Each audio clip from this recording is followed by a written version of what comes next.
Hello students, ये आपका part 9 video इस चैप्टर का। पार्ट 9 वीडियो में विविध प्रश्नावली पे है और क्वेश्चन नंबर है 47। कह रहा है समांतर चतुर्भुज पी क्यू आर एस के विकर्ण क्यू एस पर दो बिंदु एल और एम इस प्रकार स्थित है कि एस एल बराबर है क्यू।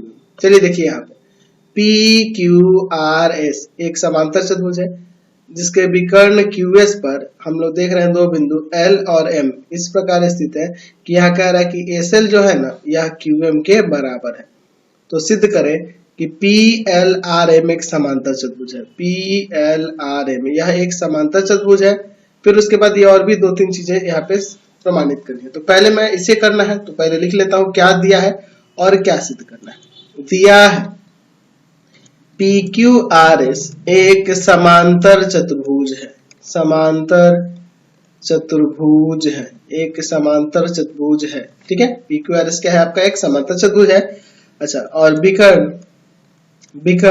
QS पर दो बिंदु L और M स्थित है। L और M स्थित है और जहां कह रहा है कि SL जो बराबर है QM के बराबर। ठीक है, तो सिद्ध करना है। क्या सिद्ध करना है? पहले कह रहा है कि PLRM एक समांतर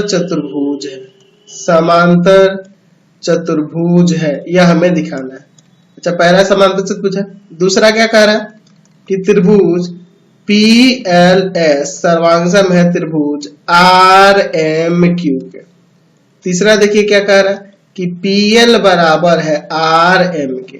PL जो है RM के बराबर है। देख लो फिगर में PL और यह RM बराबर। तीसरा देखिए, तीसरा हो गया। चौथा देखिए 4 नंबर में त्रिभुज PMQ सर्वांगसम है त्रिभुज RLS के। देखो PMQ सर्वांगसम है RLS के। और पांचवा क्या कह रहा है कि यह PM जो होगा ना बराबर होगा RL के। यह PM जो होगा RL के बराबर होगा। चलिए ये सब एक एक करके हम लोग सिद्ध करते हैं। इसके लिए मुझे एक रचना करनी होगी। रचना हम लोग लिखेंगे विकर्ण PR को मिलाया जो विकर्ण QS को O पर काटती है। ठीक है, हम लोग किसको मिला रहे हैं? विकर्ण PR को मिला रहे हैं इसको। और यहाँ पे एक जो काट रही है बिंदु वो क्या है? O है। तो पहले मैं ये रचना किया हूं तो इसको मैं डॉटेड कर दूंगा क्योंकि ये हमारी रचना है। चलिए, और यहाँ पे मैं लिख दूंगा O। ठीक है, चलिए अब इसके बाद हम लोग साबित कर। चलो अब इसके बाद देखो इसका प्रमाण पहले वाले के लिए देखना है हमें। पहले वाले यानी कि PLRM को हमें समांतर चतुर्भुज दिखाना है। तो हम जानते हैं, लिख सकते हैं कि समांतर चतुर्भुज के विकर्ण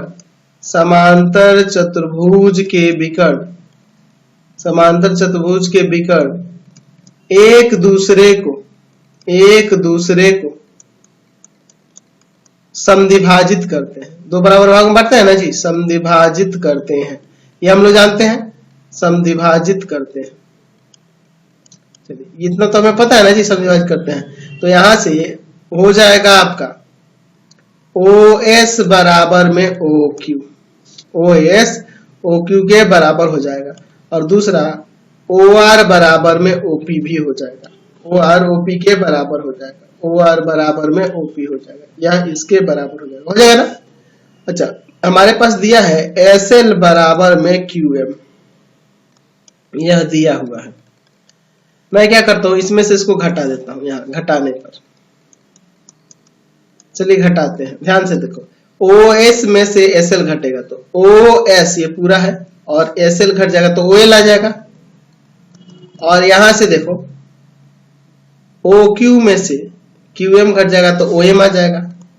हो जाएगा ना जी। तो देखो इसके साथ साथ हम लोग ये भी लिख सकते हैं OR बराबर में OP, ऊपर हम लोग दिखा चुके हैं। तो OL OM के बराबर और OR OP के बराबर। तो ये समांतर चतुर्भुज होगा तभी ना ये विकर्ण एक दूसरे को समद्विभाजित कर रहा है।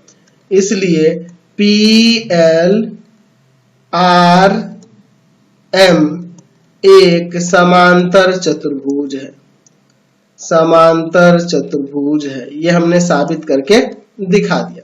तो ये रही समांतर चतुर्भुज साबित हो गया। अभी बाकी और भी 4 चीजें साबित करनी है। चलिए, तो ये तो 1 नंबर की बात हो गई। अब 2 नंबर वाले की बात कर लेते हैं, है ना। त्रिभुज PLS तथा त्रिभुज RMQ में देखिए, अब इन दोनों त्रिभुजों PLS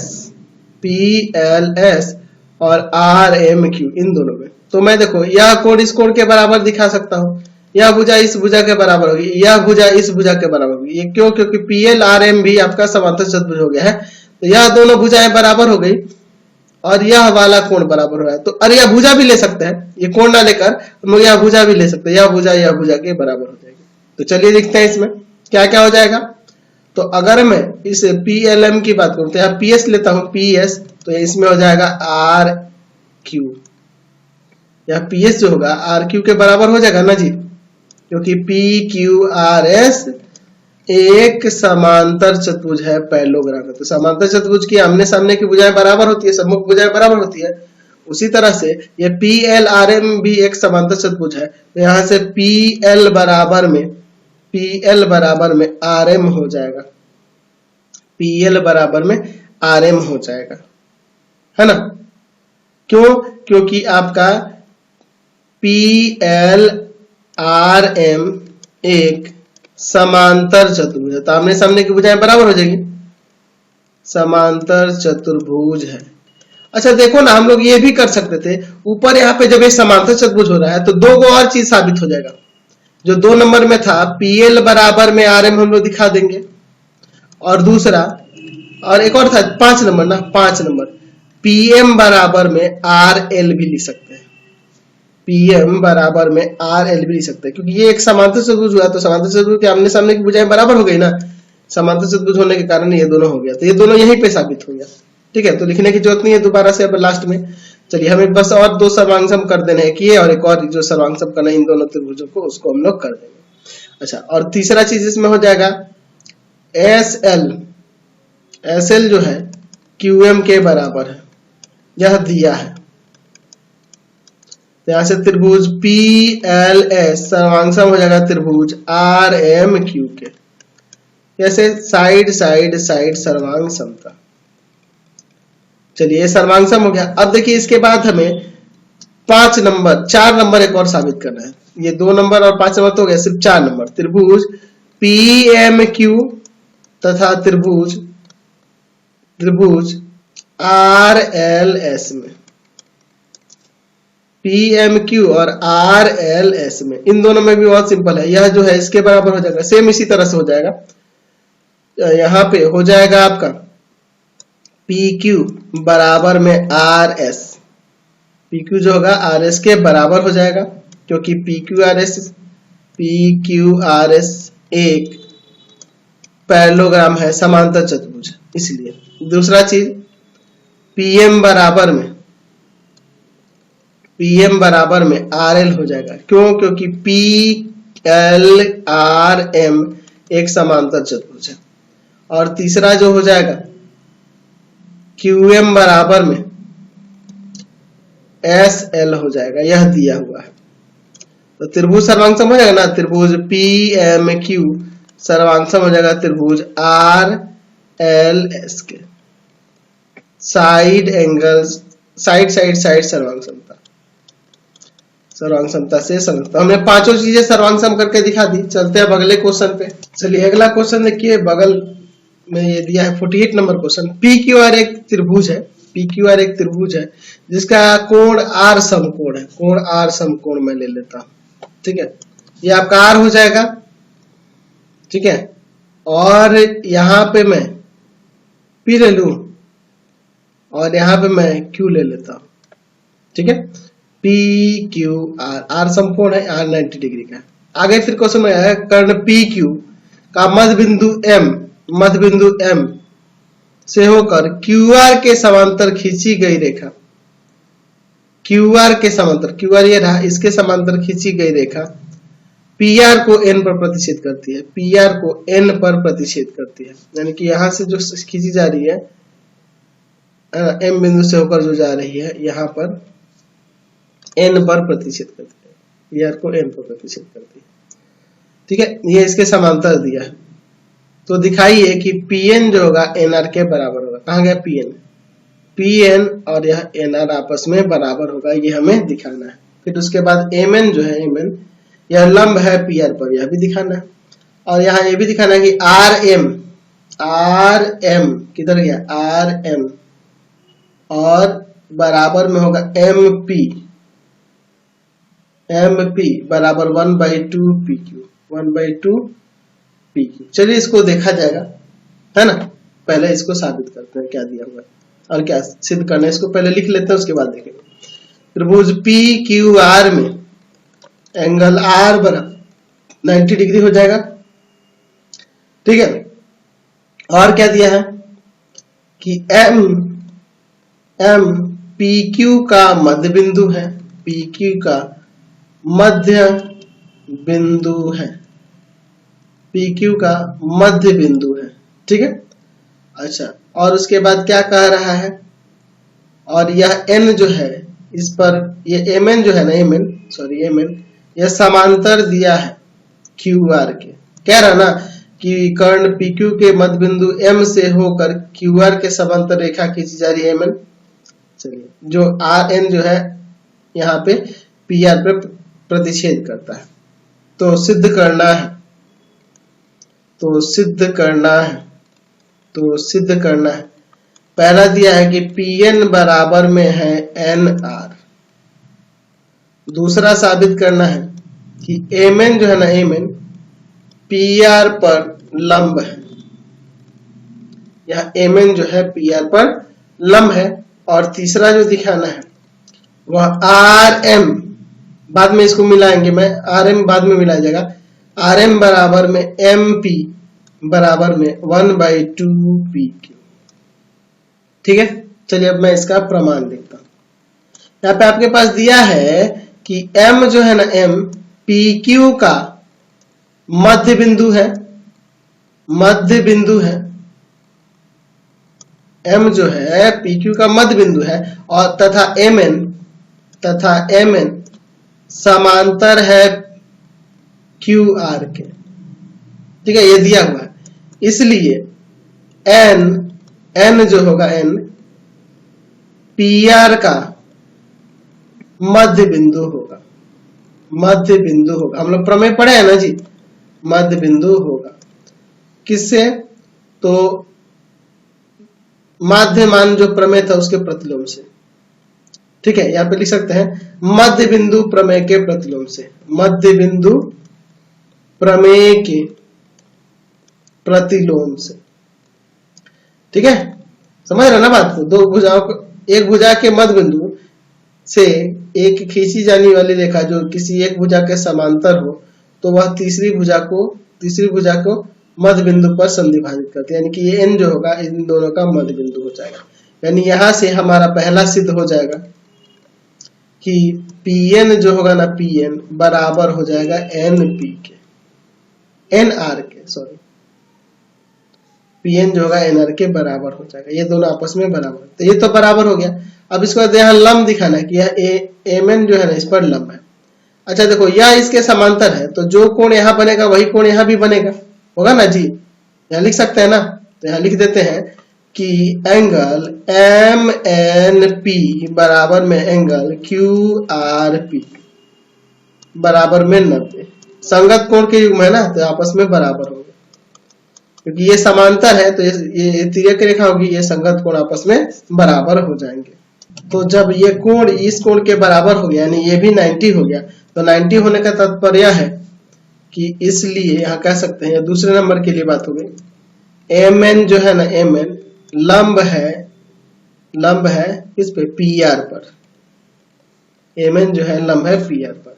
अच्छा, अब तीसरा देखिए, तीसरा में दिखाना है कि यह Rm, तो Rm को पहले मैं मिला देता हूं, Rm बराबर में MP और बराबर में 1/2 PQ। तो यहाँ ये तो पता है कि ये एम आर जो होगा, एमपी जो होगा ना, एमपी आधा होगा पी क्यू के। क्यों? क्योंकि एम जो है पी क्यू का मध्य बिंदु है, पी क्यू का मध्य बिंदु है, इसलिए मध्य बिंदु है। लेकिन हमें यहाँ पे किसको दिखाना है? इसमें हमें पहले दिखाना होगा कि यह आपका आर एम जो है ना बराबर है एमपी के। ठीक है, चलिए तो हम लोग इसके लिए लेते हैं त्रिभुज, ये वाला त्रिभुज और ये वाला त्रिभुज एम एन आर तथा त्रिभुज पी एम एन में, या फिर इसका नाम थोड़ा सा सही से लिखो, एम एन आर लिखे हैं तो यहाँ पे भी उसी तरह से नाम लिखो, एम एन आर लिखे हो तो यहाँ पे भी एम एन पी कर देते हैं, एम एन पी में तो संगत भाग आपको दिखने चाहिए, समझे ना। तो यहाँ पे देखो ना, यहाँ पे एन आर जो होगा बराबर हो जाएगा पी एन के, हम लोग ऊपर दिखा चुके हैं, यह इसके बराबर है। और एंगल एम एन आर बराबर में एंगल एम एन पी, प्रत्येक 90, अच्छा दोनों 90 हो जाएगा। और तीसरा चीज हम लोग एम एन उभयनिष्ठ लिख सकते हैं, एम एन बराबर में एम एन उभयनिष्ठ हो जाएगा। तो त्रिभुज सर्वांगसम हो जाएगा ना, त्रिभुज एम एन आर सर्वांगसम हो जाएगा त्रिभुज एम एन पी के। कैसे? साइड एंगल साइड सर्वांग समता से। तो जब ये सर्वांगसम हो गया तो यहां से हम लोग सीपीसीटी से लिख सकते हैं ना, सीपीसीटी से लिख सकते हैं कि आर एम जो होगा ना बराबर हो जाएगा एम पी के, सीपीसीटी से। तो यह इसके बराबर हो गया और यह जो है इस पूरे का आधा है, इसलिए हम लोग यहाँ पे लिख सकते हैं आर एम बराबर में एम पी बराबर, एम पी किसके बराबर है? 1/2 पी क्यू, 1/2 पी क्यू। यही ना हमें साबित करके दिखाना था, हमने तीनों साबित कर दिया। चलते अगले क्वेश्चन पे। चलिए अगला क्वेश्चन देखते हैं, क्वेश्चन नंबर है 49। क्या कह रहा है? कह रहा है दी गई आकृति में चतुर्भुज पी क्यू आर एस के विकर्ण पी आर और क्यू एस परस्पर ओ पर इस प्रकार प्रतिच्छेद करते हैं। देख लीजिए, ये पी क्यू आर एस आपका क्या दिया हुआ है? एक चतुर्भुज दिया है, इसका विकर्ण पी आर और क्यू एस, यह दोनों एक दूसरे को इस प्रकार से ऊपर प्रतिच्छेद कर रहे हैं कि यहाँ पर ओ क्यू बराबर में ओ एस है, और यहाँ यदि पी क्यू आर एस के बराबर हो, पी क्यू देखिए पी क्यू इधर है, पी क्यू आर एस के बराबर हो तो हमें दिखाना है कि ये दोनों त्रिभुजों का क्षेत्रफल बराबर होगा, एस ओ आर और पी ओ क्यू इन दोनों का क्षेत्रफल बराबर होगा, और एस आर क्यू इसका क्षेत्रफल बराबर होगा पी आर क्यू के, इन दोनों का क्षेत्रफल बराबर होगा। यह भी हमें साबित करके दिखाना। चलिए तो मैंने फिगर को थोड़ा बड़ा कर लिया और इसमें हमें थोड़ी सी रचना करनी है। पहले क्या लिख लेते हैं जो दिया हुआ है? दिया है पी क्यू आर एस एक चतुर्भुज है,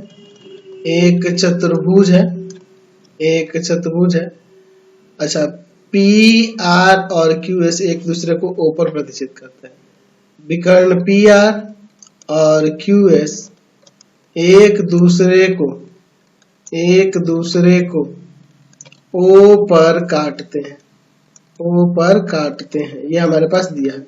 अच्छा ओ एस बराबर में ओ क्यू दिया है, या ओ क्यू बराबर ओ एस भी लिख सकते हैं, ओ क्यू बराबर में ओ एस दिया है और पी क्यू बराबर में आर एस दिया है। तो सिद्ध करना है, क्या सिद्ध करना है? पहले में कह रहा है कि area of S O R बराबर में area of P O Q, ठीक है। और दूसरे में क्या सिद्ध करना है? दूसरे में सिद्ध करना है area of S R Q बराबर में area of P R Q, और पी आर क्यू, ये पूरा क्षेत्रफल बराबर होगा। चलिए अब इसके लिए इसमें थोड़ी सी रचना करनी है, ठीक है। यहाँ लिख देते हैं रचना में क्या करेंगे? मैं एक काम करता हूँ, यहाँ से एस से इस पी आर पर लंब खींचता हूँ, ठीक है। उसी तरह से यहाँ से भी लंब खींचूंगा, यहाँ से भी क्यू से भी इस पर लंब खींच दूंगा। चलिए अब इसको डॉटेड में कर देता हूँ क्योंकि ये हमारी रचना में आएगा। वैसे भी यहाँ भी डॉटेड में कर दूंगा क्योंकि ये हमारी रचना है, ठीक है। चलिए ये आप लंब खींच दो, ये हम लोग लंब खींच देते हैं। यहाँ m मान लेता हूँ, यहाँ n मान लेता हूँ। रचना में मैंने क्या किया कि एस एन लंब पी आर तथा क्यू एम लंब पी आर खींचे। ठीक है, क्यू एम लंब पी आर खींचे। ठीक है, चलिए आगे देखते हैं हम। चलिए अब इसके बाद मैं क्या करता हूँ, ये दोनों छोटे जो त्रिभुज है ना, पहले इनको सर्वांगसम करूंगा। ठीक है, पहले मैं इनको सर्वांगसम करूंगा, फिर उसके बाद हम लोग देखेंगे। चलिए इसका प्रमाण देखते हैं। मैं त्रिभुज एस ओ एन तथा त्रिभुज देख रहा हूं ना एस ओ एन और क्यू ओ एम में, इन दोनों को सर्वांगसम करने के लिए क्या क्या चाहिए, तो एंगल एस एन ओ बराबर में एंगल क्यू एम ओ हो जाएगा, प्रत्येक 90, लंब है तो प्रत्येक 90 होंगे ना जी। और दूसरा एंगल एस ओ एन बराबर में एंगल क्यू ओ एम हो जाएगा, वर्टिकली अपोजिट एंगल से, शीर्षाभिमुख कोण से। और तीसरा चीज जो हो जाएगा ओ एस बराबर में ओ क्यू, यह दिया हुआ है, दिया ना, तो त्रिभुज सर्वांगसम हो जाएगा। त्रिभुज एस ओ एन सर्वांगसम हो जाएगा त्रिभुज क्यू ओ एम के। कैसे, तो ये हो जाएगा एंगल एंगल साइड सर्वांग समता से, एंगल एंगल साइड सर्वांग समता से यह सर्वांगसम हो गया। अब तो जब ये सर्वांगसम हो गया तो मैं सीपीसीटी से यहाँ एस एन बराबर में लिख सकता हूं क्यू एम, सीपीसीटी से corresponding part of congruent angle, ये दोनों हो गया। अच्छा, जब ये त्रिभुज सर्वांगसम है तो यहाँ से मैं इनके क्षेत्रफल भी बराबर लिख सकता हूँ, एस ओ एन यहाँ पे बराबर हो जाएगा क्यू ओ एम के, हो जाएगा ना। इसको मैं समीकरण 1 मान लेता हूँ। ठीक है, अब क्या करता हूं, मैं इस त्रिभुज को और इस त्रिभुज को सर्वांगसम करने की बात करता हूं। त्रिभुज एस एन आर तथा त्रिभुज देख लो एस एन आर तथा क्यू एम पी में, चलिए अब इन दोनों त्रिभुजों में देखो एस एन आर और क्यू एम पी में, तो एक तो 90 हो जाएगा, और यह लंब शीर्ष लंब, ये जो लंब खींचे ये बराबर है, और यह भुजा इस भुजा के बराबर दी हुई है, तो सर्वांगसम नहीं हो जाएगा जी। तो एंगल एस एन आर बराबर में एंगल क्यू एम पी,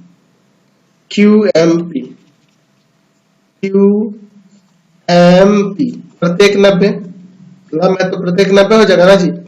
चलिए, और दूसरा चीज क्या होगा, दूसरा चीज हो जाएगा यहाँ पे यह वाली भुजा इस भुजा के बराबर, तो एस आर जो है ना पी क्यू के बराबर है। एस आर या आर एस भी लिख सकते हैं, एस आर को आर एस भी लिख सकते हैं, आर एस बराबर पी क्यू, ये दिया हुआ है, आर एस बराबर में पी क्यू दिया है, देख लो आपके क्वेश्चन में दिया हुआ है, पी क्यू जो है आर एस के बराबर है। ठीक है, और तीसरा चीज क्या हो जाएगा, मैं यहाँ पर एस एन बराबर में क्यू एम लिख सकता हूं, ये ऊपर हम लोग जो दिखाए हैं। ठीक है, साबित कर चुके हैं। यहां से ये भी त्रिभुज सर्वांगसम, त्रिभुज एस एन आर सर्वांगसम हो जाएगा त्रिभुज क्यू एम पी के आर एच एस से, राइट हाइपोटेनस साइड सर्वांग समता से,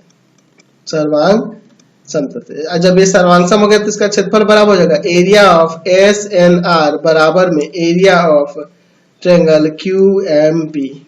यह समीकरण 2 मान लेता हूँ। समीकरण 1 और 2 को अब मैं जोड़ देता हूँ। चलिए लिखते हैं समीकरण 1 तथा 2 को जोड़ने पर, समीकरण 1 तथा 2 को जोड़ने पर क्या हो जाएगा, area of S O N plus में area of S N R बराबर में area of Q O M plus में area of Q M P. चलिए देखिए, इस त्रिभुज को और इस त्रिभुज को जोड़ेंगे तो यह टोटल त्रिभुज हो जाएगा, और इसको जोड़ेंगे तो यह टोटल आपका त्रिभुज हो जाएगा, होगा ना। तो यहां से हम लोग लिख सकते हैं यह मिलके एस ओ आर हो जाएगा ना, area of triangle S O R बराबर में एरिया ऑफ ट्रायंगल ये और ये मिलके क्या हो जाएगा, पीओ क्यू हो जाएगा। ठीक है, S O R Q O P लिख सकते हैं या पीओ क्यू भी लिख सकते हैं, कोई दिक्कत नहीं, पीओ क्यू। यही ना हमें साबित करना था, पहला तो हो गया। अब देखो हमें क्या दिखाना है, अब दिखाना है कि एस आर क्यू, देख लो ऊपर जो दिखाना है S R Q P R Q के, एस आर क्यू यहाँ S R Q P R Q के बराबर हो। तो ये जो क्यू ओ आर है ना एंगल, ये दोनों तरफ जोड़ देते हैं। ये तो पहला साबित हो गया। इसी में मैं क्या करूंगा, दोनों तरफ area of Q O R जोड़ने पर, है ना, क्यू आर का क्षेत्रफल दोनों तरफ जोड़ देते हैं। तो हो जाएगा area of S O R plus में area of triangle Q O R बराबर में area of triangle P O Q और प्लस में area of triangle Q O R, दोनों तरफ क्यू ओ आर इसके साथ जुड़ के ये पूरा हो जाएगा। Area of S R Q बराबर में area of P R Q हो जाएगा, पी आर क्यू हो जाएगा, समझ गए ना, पीओ क्यू और क्यू आर जोड़ के पी आर क्यू हो जाएगा। यही ना हमें साबित करना था, दोनों हमने साबित कर लिया। तो इस वीडियो को यहीं पे एंड करते हैं। आपको हमारे 3 चैनल को सब्सक्राइब करना होगा। पहला है path finder classes Chhapra, path finder classes Chhapra. दूसरा है भारती भवन रविकांत सर, भारती भवन रविकांत सर। और तीसरा चैनल है रविकांत सर के नाम से। तीनों चैनल को सब्सक्राइब करेंगे और इससे रिलेटेड वीडियो के लिए या सीधे आप डिस्क्रिप्शन में जाएंगे और इससे संबंधित नोट्स के लिए www.ravikantsir.in पर जाएंगे और वहां से आप इससे संबंधित नोट्स को भी डाउनलोड कर सकते हैं और पढ़ भी सकते हैं। Thanks for watching the video.